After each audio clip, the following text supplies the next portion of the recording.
Magandang araw, magandang hapon at magandang gabi sa ating mga kababayan, sa ating mga manunood at sa ating mga kaibigan sa iba't ibang panig ng mundo at sa iba't ibang panig ng Pilipinas. Shout out po sa inyong lahat. Kamusta naman po kayo? Ito po ang ating magiging topic. Again, painit ng painit at meron na pong instruction si PRRD. Ha? Oh, definite na, definite kung kailan tayo magsisimula. Mamaya pag-usapan natin, kailan tayo magsisimula coming from PRRD. At may nag-suicide. Ito, binalita ni PRRD, may nag-suicide na PSG, Presidential Security Group, dahil kay Lisa Marcos. Di umano. Matindi, matindi. Ito pa, pangalanan natin. Pangalanan. Sino ang mainstream media na protektor ng adik? Sino-sino ito? At Browner, protektor ng adik? Ayan. Yan po. Diretsahan na po ang usapan natin. Wala nang paligoy-ligoy. Siyempre, wag po nating kakalimutan doon sa mga hindi ko pa po subscriber. Subscribe po kayo, Coach Oli News PH, at tayo ay patuloy makikipaglaban sa karapatan ng ating mga kababayan at higit sa lahat, labanan natin ang mga pang-abuso sa kapangyarihan. So, subscribe po kayo, Coach Oli News PH, at i-like nyo po ito. Nang sa ganon, ay tuwing ako ay may ilalabas na video, ay mapanood nyo po agad. Maraming salamat sa suporta. Simulan na po natin agad. Huwag na nating pagtagalin. Siyempre, dahil kay Coach Oli, ang bida ay ang balita. Eto. Gusto kong bigyan ng komentaryo itong press con ni PRRD. Nako, napaka nito. Kung papansinin po natin, may koneksyon na po ang hudyat ni BP Sara at ni PRRD. Ipapaliwanag ko po in details. Ito. Military wake up. Yun! Una pa lang, military wake up. Alam nyo po, eto masabi ko sa inyo, PRRD is very consistent about this, no? Ulitin ko po, nung kami huling nagkakwentuhan diyan sa Davao, at ako mismo na itanong ko kay PRRD, hanggang kailan na lang tayo? Kailan ba matatapos tong problema na ito? Hindi ko na lang siguro babanggitin kung ano yung sinabi niya sa amin kung kailan matatapos tong problema na ito. Sabi ko, rough estimate, wild guess. Anong buwan, anong taon, etc. So more or less, we are right on schedule. Hindi ko na lang babanggitin dahil specific, no? But eto, tinatanong ko kay PRRD, palubog na po ang Tatay Digong, sabi ko. Ito yung nagkaroon ng siege po sa KOJC.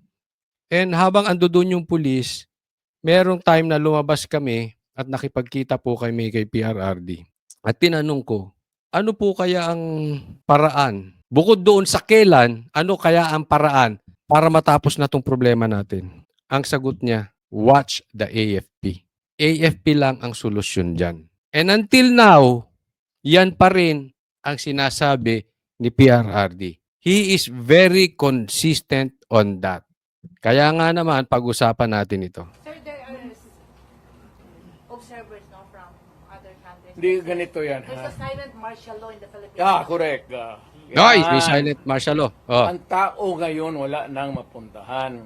Mismo. Kasi kay July ka. Biro mo, there was an order at a certain point yung the other night, dadalhin sa correctional institution.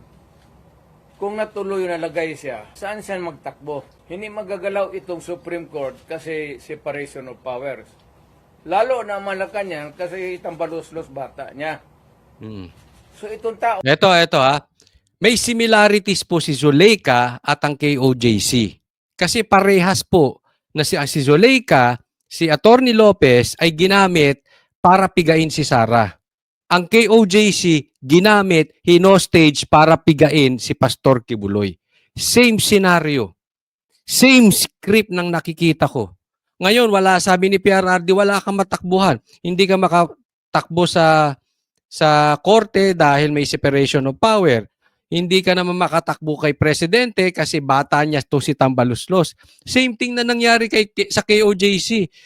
Tumakbo, nagreklamo ang KOJC sa korte. Naglabas ng desisyon ng korte, dapat umalis na yung mga pulis. Hindi sininod ni Torre. Nanatili sila doon. Actually, nag-celebrate na tayo eh. Dahil akala namin ang pulis ay sumusunod sa batas. Mali pala. Hindi po lahat ha. Marami tayong kaibigang pulis. Hindi po lahat. Kaya lang, itong sila Torre, which is alam natin ngayon, iisa na script nito sila Tamba. Parehas na ginagawa. Hindi nila susundin ang korte. Si Marcos ay parang wala na sa 3 branches ng Pilipinas. Kasi 3 branches yan, executive, legislative, at saka executive. Wala na pong sinusunod. Hawak na ni Marcos, hawak na ng legislative. Executive, parang iniitsipwera nila. Ang datingan ngayon, hari. Hindi natin alam kung sino ang hari, si Bongbong ba o si Tambaluslos. Basta kung ano gusto nila, yun ang masusunod. Walang matakbuhan. Yan ang sinabi ko. There is a fractured governance na bali lang, hindi lang na-sprain. There is a fractured in the governance sa ating. Alam nyo yan, totoo to sinasabi ni PRRD. Ang sakit na di ba?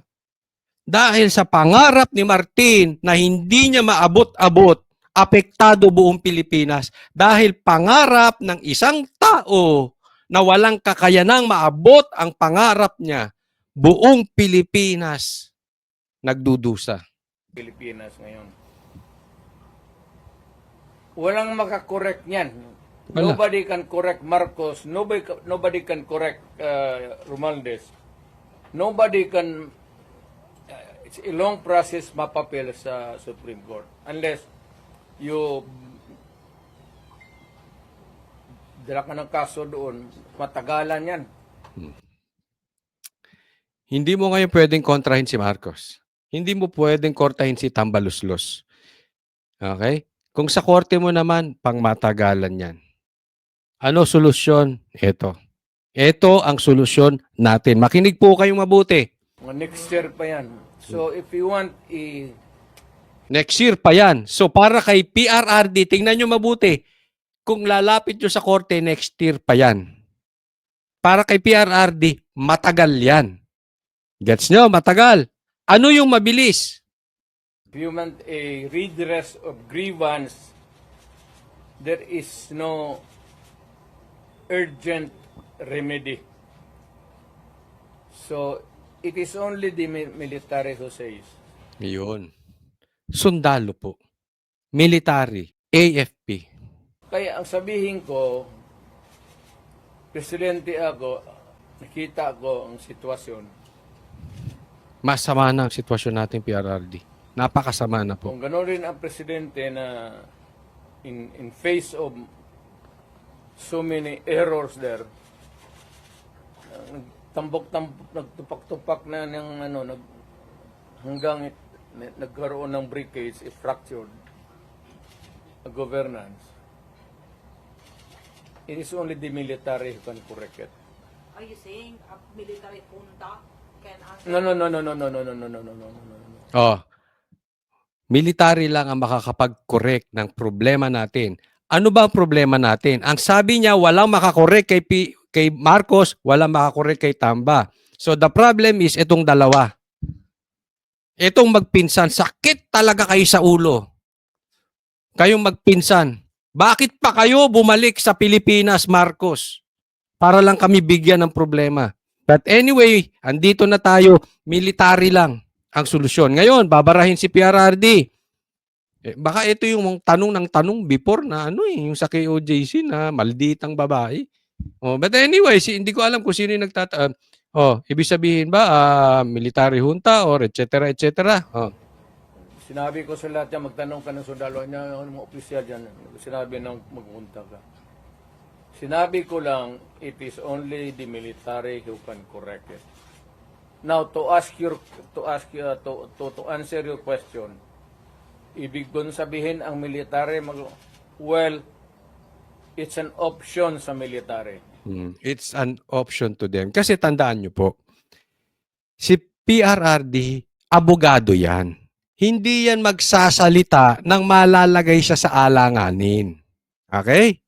Pero may mga pamamaraan paano ka magtatawag nang hindi ka malalagay sa alanganin. At eto na po yun. Eto na po yun. Let's watch out for two group. The military and the group of BP Sara. Si BP Sara nagsalita rin. May karapatan ng taong bayan sa peaceful assembly. True freedom of speech. Hindi niya sinabing magkaroon ng kudita, hindi niya sinabing mag-rally kayo. Indirectly, hindi niya sinasabi. Ang sinasabi ni BP Sara, karapatan ng tao questionin ang gobyerno. True peaceful assembly. Karapatan nila yan. Pero hindi ko sila sinasabihan. Same thing kay PRRD. Ang makakasolve lang nito, militar. Pero hindi ko sinasabing gumalaw ang militar. Ako rin, sasabihin ko sa inyo, yaan po ang indication. And in my opinion, this is the time. Let's watch for the the military, and BP Sara. Pero hindi ko kayo sinasabihan kung anong gagawin. One, they just can sit there sa upuan nila, doon sa bukid, maglinis ng barel. Magsabi lang sila na Tanungin nyo yung mga abogado about this statement. Indirectly, kailangan ng sumagot ang militar sa atin. Dahil meron silang sinumpaang pangako sa atin. It's about time gumalaw na sila kung pag-uusapan natin yan. we are not anymore. Hindi na sila magkudita na magpunta yung tangki digira na. Sabihin lang nila na ayaw na namin yung laro ninyo. Out kami dyan. Kasi kung walang military, yung laro nila, wala na. What do you mean out, Mayor? Getting out means... I don't know. Basta hindi yan kudita, hindi yan ano. Basta sabi ng military, you are oppressing people and you are spending our money like water. Pati kami hindi likat. Ganda na sinabi niya, no? Hindi na kailangan ng kudita. Kausapin lang nila. Ayaw namin yung pagnanakaw nyo. Ayaw naming addict kayo. I'm out. We are out. Nagkakaintindihan na po. Hindi na kailangan. Sa media po, ha? Hindi na kailangan i-detalye yan. Alam na nila ibig sabihin yan. Media, hindi kayo bobo. Militar, hindi kayo bobo. PRRD, hindi siya bobo. Nagkakaintindihan po tayo dito. Hindi tayo bobo pare-parehas. Napakaliwanag po niyan. Anong out? Wala na yung support nila kung hindi nyo titigilan yung pag-addict ninyo at yung pagnanakaw ninyo. You are on your own. Ngayon, tingnan natin kung tatayo pa yan. Ang kaharian na walang supporters, wala pang militar, para kang nagtayo ng palasyo sa buhangin. Lulubog at lulubog. Coming days, mawawalaan kami ng aming retirement, magalaw. Hindi kami sasali sa inyo. Silent protest. Not taking orders at all. Hindi silent protest. Military lang talaga. Oh, military silent protest, Mayor. Will not take orders from the Commander-in-Chief. Ano? They will not take orders from the Commander-in-Chief. That's it. Hindi, sabihin na nga niya. Sir, wag mo kaming isali. Pati kami, ang mga asawa ko nagtrabaho sa gobyerno, nakataya. Tingnan mo naman yung pera. Kinuha ninyo sa GSIS. Magnanakaw Philhead. talaga eh. Ako sabi naisip ko. Ano ba talaga ang purpose ng Marcos sa Pilipinas? Bakit pa kayo bumalik? Nagkandaloko-loko ng buhay namin dyan sa mga Aquino. Bumalik pa kayo, Marcos. Nadagdagan pa. Ngayon, magkakampi pa kayo ng pula at dilaw. Anak na. Buang. Ito doon sa Amo survey. Pinagbili nila, saan itong pera? 25 tons of gold reserves natin sold amounting to 129 billion. Asa na yan? Asa na yan? At least sa Congress, kung may resolution, tapos i-bill that would correspond with it, there's an explanation of how the money is going to be spent. Pero ito, paano ito ngayon? Sila lang nakaalam nito. Yung Maharlika, sila lang nakaalam nito. Yung Maharlika, wala nang balita dyan. Diba? Saan na napunta yung Maharlika funds na yan? Alam mo, para tayong kumbagat sa isang tao, para tayong tinanggalan ng dugo. Sasairin ang dugo natin hanggang sa mamatay tayo pare-parehas. Uubusin ang pera ng Pilipinas. Walang participation ng people dyan, pati ito. So, ganitong 25 tons. Militar, alam nyo yan. Alam nyo yan. Alam ba ng military yan? Hindi sabihin nila, kung wala hindi na kami sasabi. Diba? Militar, alam nyo yan, di ba? Oh. Yan ang sinasabi ni Pangan. Kung sasabihin nyo hindi nyo alam yan, wala na kami magagawa dyan. Nasa sa inyo yan. Kung kaya ng konsensya nyo. Di ba? Saan napunta yung flood control projects funds? Saan napunta yung Maharlika funds na yan? Bilyon. Nawawala na. Hindi alam ng militar? Kayo na sumagot. Ng laro ninyo. Pero Mayor, parang play safe naman ang military ngayon. Do you think si Browner po ay mag-react nito?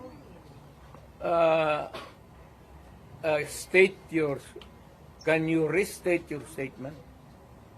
Can you expect that Browner will react? When ito, pag nilabas din ito, your question must also correspondingly appear. Importante yan. So, guard. Kasi may statement siya, dapat nagpartisan, dapat stay put lang yung military. Wala naman siyang sinabi, no? In fact, si Inday na nagsabi na tulog-tulugan yung chief of staff. Totoo yan. Tulog-tulugan. Yung chief of staff. Totoo naman eh. Makakatulog yung AFP chief of staff. Bilyon yung nawawala. Matagal na siyang natulog. Alam niya yung commander-in-chief niya nagdudruga. Noon pa yan, alam na ng lahat. Baka siya lang ang hindi. Ang mga polis. Kaming taga Davao, alam namin si Lagdameo nagdudruga. Maliwanag yan. Lagdameo, nagdodroga. Sino pa? Kasi kasama namin siya palagi dito sa diyan kay Pedro. Kaya yung sip-o ni mag-usap kami, yung sip-o ni Lagdameo magtulo yan. Hindi niya alam nagtulo yung sip-o niya. Minsan gano'n na lang yan. Alam yan. Ha? Alam yan ng chief ninyo. Adik yung mga yan. Bangag yung mga yan. Alam ni Marcos na si Lagdameo durugista. Alam ni Lagdameo na durugista. Magkasama yan sila. Yan, diniin na naman. Bukas na ulit. Eto na. Harapan na. Lagdameo, Marcos, adik. Alam nila yan sa isa't isa. Adik tong mga to. Sa hit-hitan. So, another appropriate question would be, yung ito with sincerity. Sincerity. Yung bang mga military pati police, would you still continue to support a drug addict? Ganda nung tanong. Ang ganda niyan. Okay? Search your conscience. Susuportahan nyo ba mga military ang adik? Police. Susuportahan nyo pa rin ba? Itutuloy nyo pa rin ba ang pagsuporta sa adik? Alam mo, hindi lang yan sa military at sa police.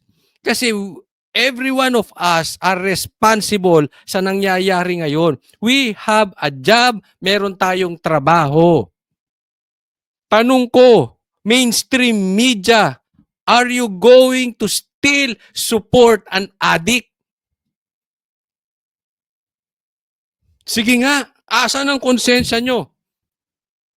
Mainstream, ABS, GMA, News 5, o kung sino-sino pa, Rappler, etc., mainstream media. Tanong ko sa inyo, sinusuportahan nyo ba ang addict? At kung oo, are you still going to support an addict? Susuportahan nyo ba ang addict at magnanakaw, militar, sundalo, mainstream media? May responsibilidad tayo sa taong bayan. Now, tell us, sabihin nyo, hindi kami susuporta sa addict or hindi sila addict. But please, deny it. Imposibleng hindi nyo alam. Alam ninyo kung mga, pero tanungin mo lang yung Presidential Security Command. O yan. PSG lang, tanungin nyo, alam na kung addict yung mga yan o hindi. Puro military man yan. You did not go far. Yung mga tao ninyo sa military. Hanggang kailan kayo magsuporta ng drug addict na presidente? Yun. Hanggang kailan kayo magsuporta? Dagdagan na natin kasi maraming nawawalang pera eh. Hanggang kailan kayo susuporta ng addict na presidente at magnanakaw na si Martin o kung si presidente man yan? Military kailan? Hanggang kailan? Pulis hanggang kailan? Mainstream media hanggang kailan kayo susuporta sa addict? Nagtatanong lang. Kaya nga gusto namin i-deny nyo. Sige, sabihin nyo, hindi naman sila addict eh. We want to hear your denial. But please don't just keep quiet. Sabihin mo sa amin, kasi nagpapatulong kami to get the answers. Sana we cannot get a correct and accurate or true answer from kami ang magtanong. Barado kami ngayon eh. So under the constitutional provision of the right to be heard, Peaceful assembly. kailangan sagutin ninyo yan. Ayan, ito, papakita niya yung papel. Adik at magnanakaw problema natin. Nawawalang pera, tapos adik ang The right to namumuno. be heard, the right to be informed. Importante yan. Constitutional provision yan. Mr. General sa military.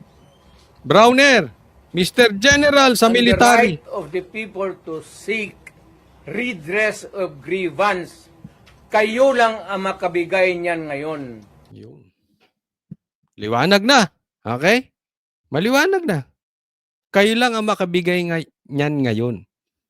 Militar. We are waiting. We are waiting. Hindi inuutusan ni PRRD, sinasabi lang niya yung sitwasyon. Now, ang bola ay nasa kamay na ng militar.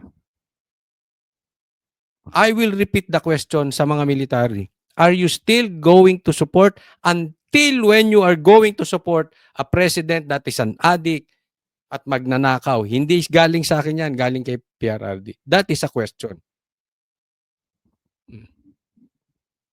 Saliksikin nyo yung konsensya nyo. As for us, tingnan natin ang galaw ni BP Sara at ng military. The right of information, you protect that right and allow us to use it. And we are seeking for redress of grievance of the abuses of government. Huwag na lang yung dalawang babae na inaano nila. Karaming sabi, ganon, tantrum. Hysterical yun, hindi yun ano. Eh, kung ikaw may kasama ka na worker mo, delirium na. What are you supposed to do? Alam mo, yung sinasabi nila, pang-aasar nila kay BP Sara na nag-hysterical, etc., etc. Maybe, nag-hysterical siya. Maybe for some people, that is negative. Para sa akin, that is positive. Nagustuhan ko yun. Lalo akong sumaludo kay BP Sara. Dahil sa gitna ng gera, hindi niya iniwan yung tao niya. Ayan ang leader. Yan ang difference ng leader at sa boss. Ang boss, bossy lang. Gusto niyan pinagsisilbihan. But when the going gets tough, iiwanan ka niyan. Yan ang boss. Yan ang bossy. Laglagan yan. Cancel culture ang boss. Traidor. It's all about him. It's all about her. It's my agenda. Wala akong pakialam sa inyo. You follow me because I am the boss. That's a boss. That is bossy.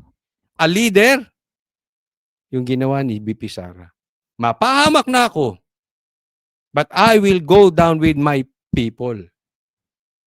So hysterical na, kung hysterical, para sa inyo masama, sa inyo yan. As for me, yan ang gusto kong leader. Yan ang susundan ko.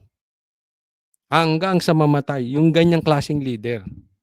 Kasi pag ang boss, ang susundan ko ay boss, tablahan na tayo. Pero kung ang susundan ko, leader, inspired ako sumunod. Ako sa isang tanong naman. Mr. Military, give us a right. The right of information that is true and correct, the right of redress of grievance, and the right to protect us. Tatlo, right to information. Dapat malaman namin, adik ba yan? Saan napunta yung pera? Bigay nyo sa amin yung karapatan namin. Yung karapatan namin na masabi namin yung aming hinanakit. Yan.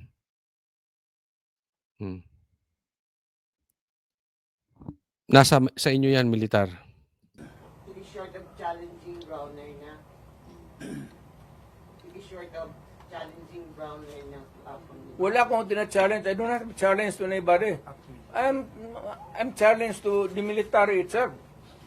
The whole of the military, kasi sila ang supposed to be protector of the Constitution. That is our right. Our right, karapatan namin maprotektahan.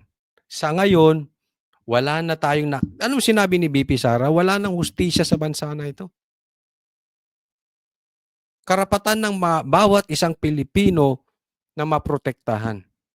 At alam nyo ba? Wala nang makakagawa niyan kung hindi militar. Now tell me, kung protector sila ng Constitution, are they willing to still protect the president who is a drug addict for another 4 years? Yun ang tanong doon. Militar, mainstream media, dagdagan ko na. Magkakasama tayo sa trabaho. Kayo ba ay protector ng konstitusyon or protector ng addict? Are you still you willing to support, to protect an addict for 4 more years? Maganda yun. Maganda yung sinabi ni PRRD. Sa madaling salita, ano pa inaantay nyo? Hindi yan direkta. Pero yan ang instruction na magaling, galing from a lawyer na hindi siya malalagay sa alanganin. Pero ang ganda nun, 4 years. Ibig sabihin, aba, nauna. Hello? Uupo na lang kayo dyan at panuorin nyo magnakaw sila? Uupo na lang kayo dyan at panuorin nyo mag-adik-adik sila? Di umano, yan ang sinasabi ni PRRD. At kung sabihin mo hindi nila alam, address, sabi ko, wag tayo magbulahan. Yan. Tama. I-address mo sila. Kung hindi nyo alam yan, huwag tayong magbulahan. Yan din ang sasabihin ko sa media. Pare-parehas tayong media. Kung sasabihin nyo sa akin, hindi nyo alam, huwag tayong magbulahan dito, mga ano kayo. Hindi kayo bobo. Matatalino kayo eh. Mas malabo pa yung hindi nyo alam kesa yung tanga kayo. Hindi kayo tanga. Hindi ako naniniwala itong media na to bobo. Hindi bobo yung mga yan. Pati mga sundalo, never ako maniniwalang bobo yan. Imposibleng di nila alam. Alam ninyo yan noon. Alam ninyo Yes. ngayon yan. Sabihin lang ninyo, kaya kung gano'n na lang, sabihin ko sa lahat ng mga bata dito sa Pilipinas, guys, follow the president. Start smoking marijuana and graduate sa Cebu. Oh. Kung hindi nyo alam media, militar, hindi nyo alam, sige. Sabihan na lang natin yung mga bata. Total, di nyo alam eh. Kayo yung matatalino, hindi nyo alam. Gayahin nyo na lang, presidente. Mag-adik-adik na lang tayo. Kayo, ako, ayoko ng adik. The best example is ganun. But people are looking up to you as a patriot and national. Yan, minamati si PRRD. But people are looking up to you. Kasi sinasabi ng mga media ngayon dyan na iba, na are you giving instructions to military what to do? Si PRRD hindi. Ito na naman tanong. But people are looking up to you. Ikaw yung And then people looking at me because that president is silent. Yun! Wala siyang ginawa. Inutil kasi. Dapat at first stage pa ng laalitan, sandali. Hindi naman dumaan estudyante yan eh. Yan si Sulaika.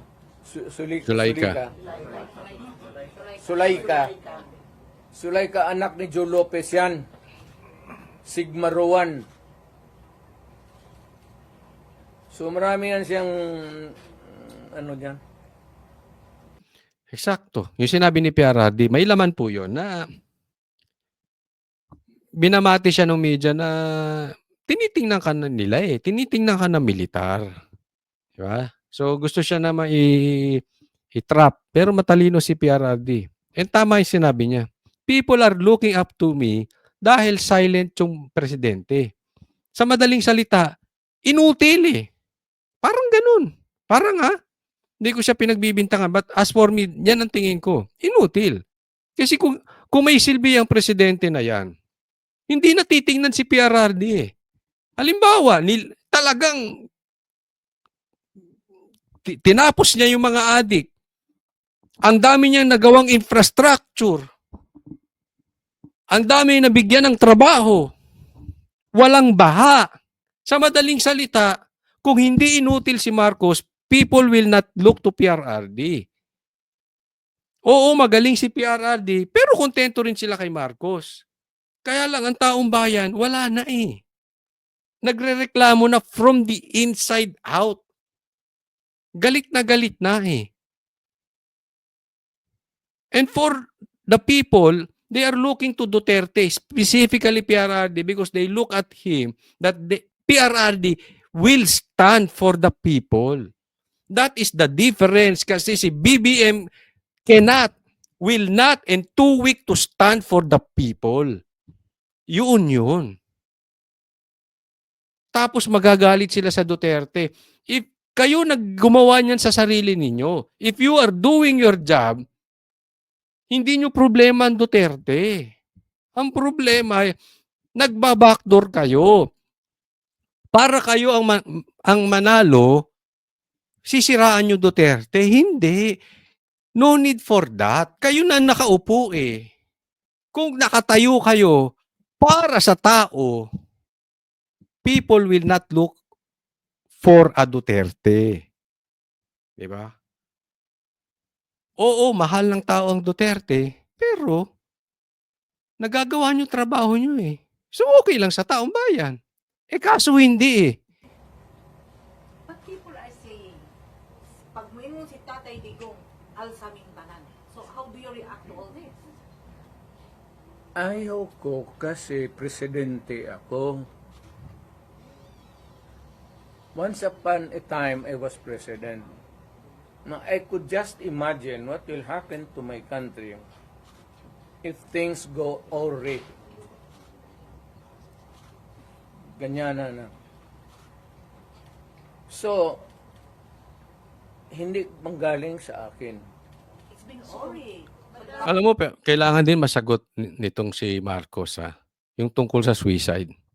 Na nag-suicide di umano, sabi ni PRRD, dahil pinahiya dahil kay Lisa. Ipaliwanag nyo rin yan. And please, don't tell us na hindi rin alam ng military yan. And please don't tell us na hindi rin alam ng media yan. Kung ang tao na mayor ang pupunta at mag-alsa, So, I will take my cue from the military. Kung sabihan nila na, we will take this step, I will support it. Sige, Mayor, samahan mo kami, magpunta tayo doon sa, tignan nating records. We will ask. Tapos ganun. I will follow. As the former president, do you see the repeat of history? No. Leave me out. Ako basta kung may mga ganong uprising, sinabi ko na sa kanila, I'm out. Wala akong participation. But will you not No nothing. to enjoy just No nothing. You're just airing out as a citizen. Mayor, I mean, to enjoin them to opt out? what? To opt out from supporting what you said was Durong is the president. Are you not going to enjoin them to opt out? Civilian na ako. I have no authority to order No, not them to. order, but just enjoin them or And I am not enjoining them. I am not telling them anything. Ito lang ang tanong ko sa military. Hanggang kailan kayo magsuporta ng drug addict? Yun. Mismo, hanggang kailan kayo magsuporta ng addict military? Maliwanag yun. Maliwanag pa sa sikat ng araw yun that you have to move now. As soon as possible. Bago pa maubos ang kaban ng taong bayan at bago magkaloko-loko, magkalekche-leche itong bansa na ito. Abangan po natin. Sabi ko sa inyo, magiging makulay itong linggong ito. And yung press ko ni PRRD at yung press live ni BP Sara sa pool. Military, the people, kinakasa na. And ito, this is just my opinion. Possibly meron ng usapan sa loob ng militar. I don't think PRRD is stupid. So posibleng meron ng usapan dyan. At uuwi nga dito si PRRD para kausapin ang mga military. Uuwi dito, pupunta dito sa Maynila, I mean. So possibly meron ng pag-uusap dyan para magsalita ng ganyan si PRRD. And may galawan na dyan. Possibly alam din ni Browner yan. So you will be in the middle of this kung ano ang magiging suporta ni Browner. Sa adik ba? O sa Constitution? We will see. But I would like to believe na meron ng galawan sa military ngayon. Huwag pong kakalimutan, i-like tong video na ito. At doon sa mga hindi ko pa po subscriber, subscribe po kayo. Coach Oli News PH. Kita po tayo ulit para doon sa mga hindi pa alam. Kami po ang Banateros ay may everyday show sa SMNI ang media na hindi sumusuporta sa adik. So Monday to Friday, 8 p.m. Maraming salamat po para sa Diyos at Pilipinas nating mahal. God bless everyone.